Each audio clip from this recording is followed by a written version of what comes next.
Mediation and Property Management with Chijioke Ibeku. That is our topic for today. Welcome to the Lawyers and Mediators International Show and Podcast by InstantMediations.com, where we discuss law and conflict resolution topics to educate both professionals and everyday people. Catch regular episodes on YouTube, the Instant Mediations app, and anywhere you get your podcast.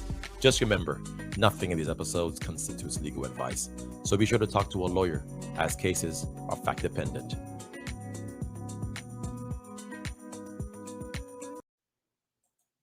Hi, this is Mac Pierre-Louis, attorney, mediator, and arbitrator, working throughout Florida and Texas.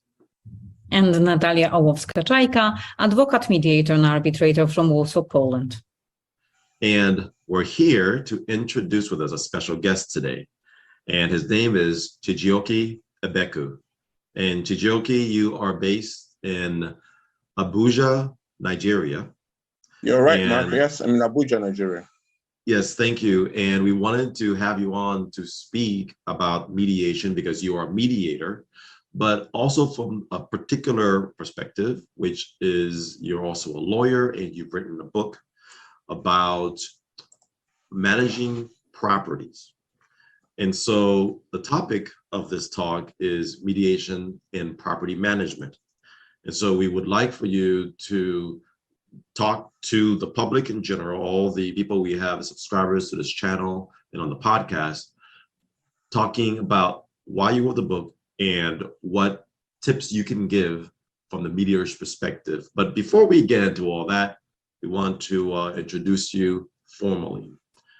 And we'll let you do a little bit of it. I'm going to screen share. And if you are listening to this episode, be sure to go and check out the YouTube version so you can see the screen sharing. And then you can see what we're showing.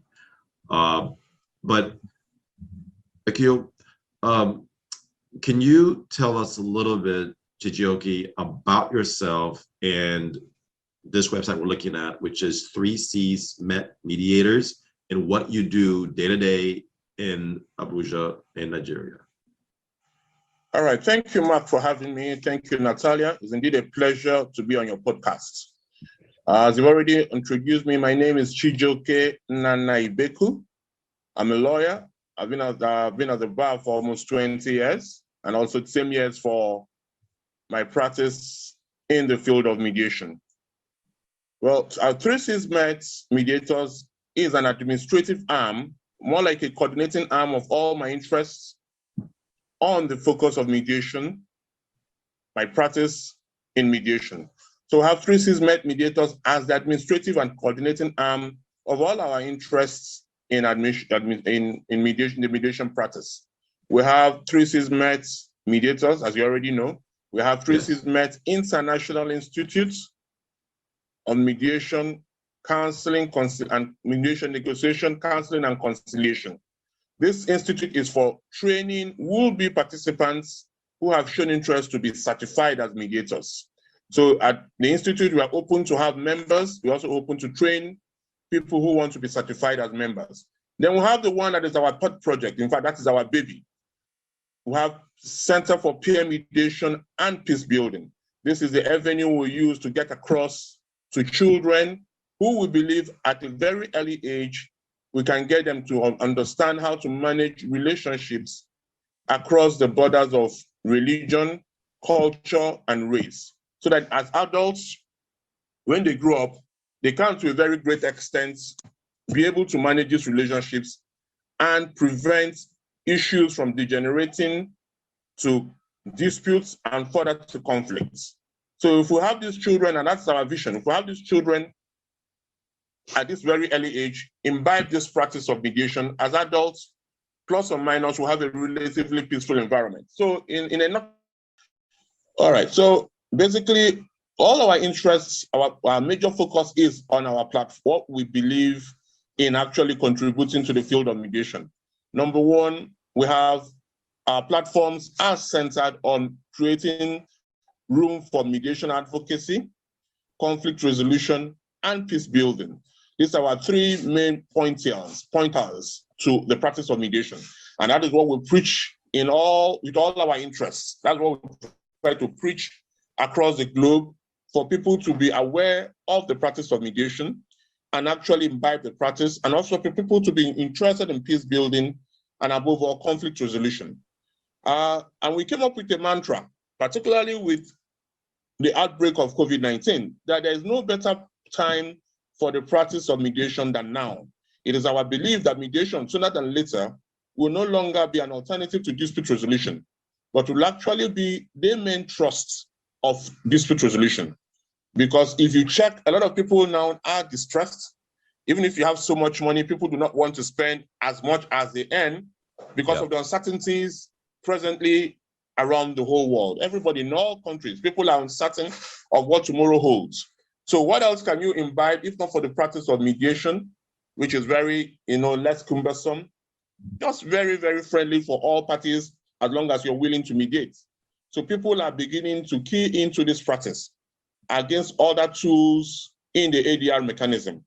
For instance, I'm sure many people will prefer the practice of mediation to the practice of arbitration.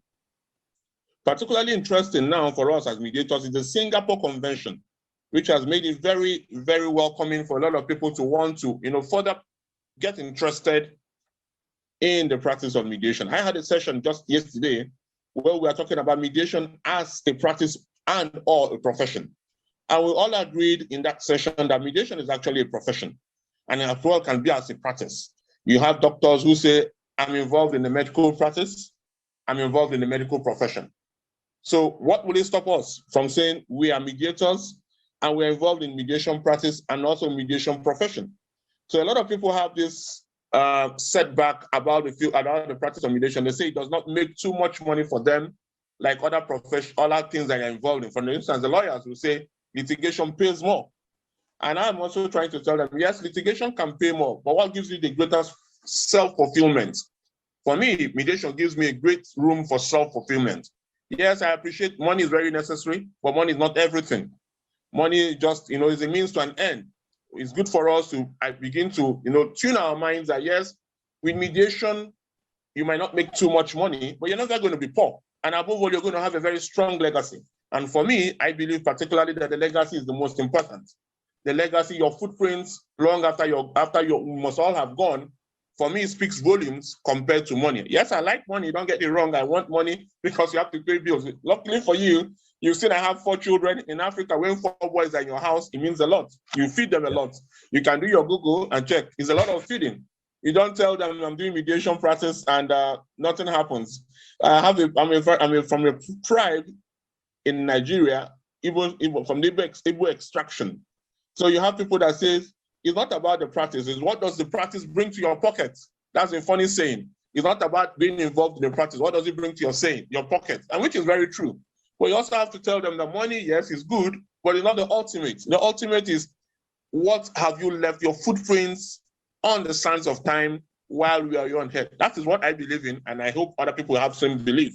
So that is thoughtful about what the introduction of mediation for me. And why we are centered on it, why we are passionate about it. And you are also an author of a book. The book is titled Understanding the Basic Principles of Property Management. And we wanted you to say, why did you write this book, and how does it intersect with your mediation passion? All right. Like in the intro, I've said I've been in practice I'm 20 years post-call. I've been a lawyer for almost 20 years. And you know that a lot of matters, and I've had a particular bias for the real estate sector. I'm bringing it down to property management. I have a lot of properties I manage for clients, family, friends, some institutions. I manage some properties for them. So in the course of practice, I have seen that not all matters that emanate from the property management should actually go to the courts. At times you have the place of ego, you have the place of, somebody wanting to show, I'm the owner of this house, you should show me some respect. I built this house, you're only paying as a tenant. You wouldn't tell me what I should do in my own house.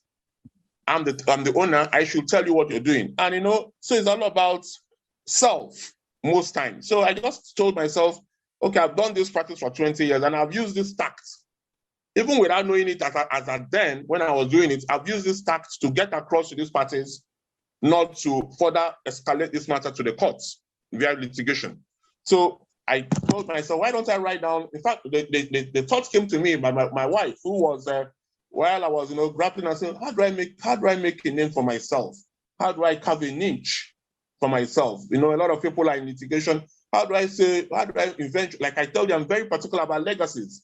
How do I say what this man passed here and this is what he did? So luckily for me, my wife was like one day when I was looking a bit distressed, not knowing what to do with myself in the practice of the law and everything. And she just said, why don't you write down your experiences, all the years of experience you've garnered by managing people's properties? And so, wow, the thing just dawned on me. I said, okay, why not? Why don't I begin to write it? So I started writing, recalling all the incidents I passed through, all the challenges, and I penned it down, and voila, the thing came to a book. And wow. I got the book written and published. So you have all this experience managing properties.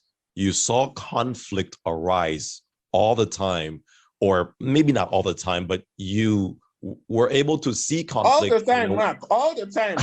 when money is involved, you have conflict all the time. Well, certainly you were able to all the time. You were able to see it from a perspective that most of us don't see it, right? As a property manager. And then you took that experience and you put it together. So now, and you're here to share with us how you connected that to mediation to help people resolve their problems. So tell us, how does mediation in property management then happen? How do the two worlds connect exactly? All right, I'll take it from this angle.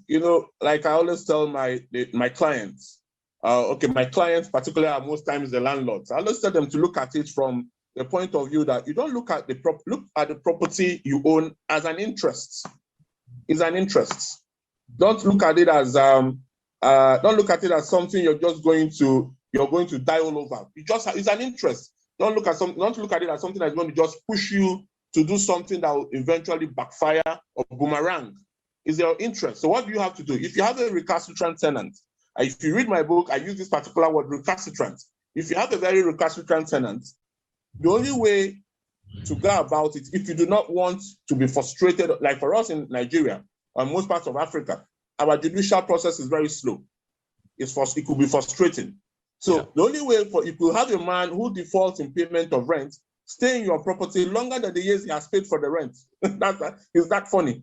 So I advise the landlords, why don't you focus on your interest? How do you get rid of a tenant who is not compliant, who is recalcitrant? So your interest should be not about trying to fan your ego to show that you're domineering or that you own the property. Your property, the main trust is get him out quietly from your property. So that's where mediation comes in. And you see, some of these tenants also are not as bad as they seem to be. For instance, during the 2019 COVID era, a lot of people, you could have a tenant who was paying his rent as and when due, but suddenly a turnaround in the economic downturn. These people couldn't meet up their obligations again. You now tell a man who has been paying his rent as and when due prior to the COVID-19, you begin to have an issue with that person? That is unconscionable. That is lack of conscience. So I have to reach out I'm giving you a practical example. I have to reach out to the landlord and say, look, this man has been paying you this rent, but because of the economic downturn, he can't continue this rent. Why don't we make a way for this man? Don't be bothered about the loss of rent, apparent loss of rent for now. Let's make a way and see how we can accommodate this man until he makes another way and vacates your major interest, that property. And I assure you, by the time he vacates the property, we will rent it twice or near twice the amount he was paying. So what does that eventually mean? It means that we have covered up whatever loss of income he might have had by that man staying on the property by no choice of his, but because of the forces of how nature has played out. We've covered up. So it's a win-win for everybody, win-win for the landlord, a win-win for the man. And the man says, he doesn't mind. All he wants is just a 3 months, a grace period for him to see how he can relocate to a place he can now afford. He can no longer afford this place. This was what he really liked, but because of the economic downturn, he couldn't afford it. He can't afford it again, I beg your pardon. So that was mediation at play. The two parties were willing to negotiate, and I came in and I used the tact of mediation and got it solved. The man gave the 3 months period. The guy stayed for 3 months and moved to a place he could afford. The landlord, apparently he was scared he was going to lose income. But like I assured him, we rented the property almost twice the value the value of what the man was paying, the man that had left the property. So plus or minus, he didn't lose. But if you imagine if this case had gone to the courts, would have been there. Of course, no court is going to chase. We're all lawyers. No court is going to chase him away immediately. If the man proves he doesn't have money to pay, they'll give him time. So why don't you just seek the easier way and the surer and cost-effective and speedier way to resolve this problem? And that's how mediation came into play in this particular matter I've just shared with you people.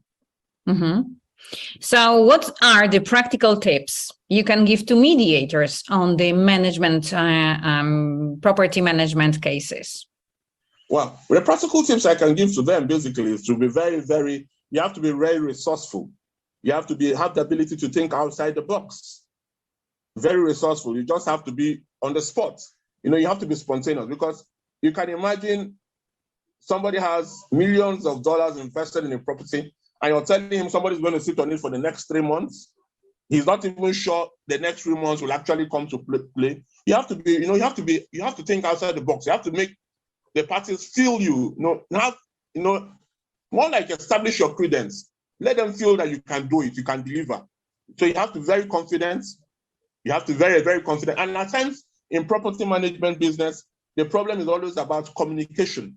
So for us mediators, you have to have that skill of active listening. You need to, because there's always a gap. Two people can be saying the same thing, but not knowing that they're saying the same thing. For instance, if the landlord knew that this guy was going to go out in the next 3 months, but the way the guy was positioning, moving out in the next 3 months, the landlord was seeing it as if he was telling him that is the Lord for him to stay there for 3 months. I don't know if you understand what I'm saying, but he was just making a suggestion. So I was the one that now had to wade in and tactfully knew how to make the two of them realize that, look, you're all saying the same thing, just that you're not understanding, you're saying the same thing. So as for mediators, I encourage them to do active listening. You have to that is very key. You need to imbibe that practice. You need to know whatever it is, you need to know it to be very effective in management. You also have to think outside the box, on the spot. You need to be thinking on your feet, because if you do not, you'll be jam locked and a lot of things will slow down. These are two main traits I can readily come up with. Then of course you have to be very, very, very, very patient, because you have to be very patient. Because if you allow the pressure weigh on you and you overreact, then the session is over. Because these two people want a solution, then you need to take in as much as they give for you to give that solution to them. So you need to be extremely patient. So these three virtues, if we can imbibe it as mediators, will be very good to go with the practice of mediation in property management. Well, I have the same question for you when it comes to advice you would give or tips you would give to mediation parties. But before you go there, back on Natalia's question about tips to mediators, you said that you have a niche, and this is the niche that you found, right, with regards to doing mediations from the property management field. What do you think about niches? Generally speaking, how important is that? How valuable is it for mediators? And how does one go about trying to establish it like you have? Wow, that's very interesting. A niche, we can't all be great Queen's Counsel. I don't know what you refer to it in America. In Nigeria, it's called the Senior Advocate of Nigeria. I'm sure in the UK, they call them Queen's Counsel. We can't all get there. It might not be our fate to all get there eventually, no matter the level of work we put in. So we have to try to build a place that somebody looks and say, oh, Natalia is an authority in this field. Oh, Mark is an authority in this field. Oh, Chijioke does this very well. Why don't you try Chijioke? So you need to build that competence, that expertise. it doesn't come easy, because while you're building it, remember I told you that before I started, I was almost distressed. I was distressed with the practice of law. It was my wife that said, okay, why don't you try to carve a niche? That was what particular word she used. You know this thing so well. Well, I'm sure if you write it down, some people will be interested in knowing what you went through. So you need to also have that belief in you, yourself, that yes, you can do it. You might not be the best at A, but you could be the best at B. So never allow yourself to be trapped in not wanting to expand your horizon because you feel the best is already there. No, there can be a better than the best in another field. And that's why I took that, and that's my advice for anybody to take a detour, a very sharp one and quickly. And just writing, I knew I liked writing right from childhood, but I never knew I was going to sit down to write and write. I'm even writing one again on peer mediation that will come up at my grace of God at the end of the year. I enjoy writing, but I never knew I was going to, I'm not that very patient at times. So I never knew I was going to, but I've built that. I was never going to sit down and, want to churn out books, after the other. And I'm doing that now. Another one is coming up on peer mediation by the grace of God before the end of the year. Awesome. And but what are the advice you would give to mediating parties as opposed to mediators? Well, okay. For us in our crime, Africans tend to be a bit temperate. They tend to lose a bit of, some of them lose to be a bit on the high temper. They could, get out of hand or misunderstand easily. So for using my own example, I normally tell them to be very calm, be willing to explore alternatives. Even if you're a billionaire, will you want your money to just waste like that if you have a cheaper alternative? So I normally tell them, be patient, think about a cost-effective procedure that you are going to get involved in. I tell the parties involved to be very calm, to be attentive, and be open to negotiate.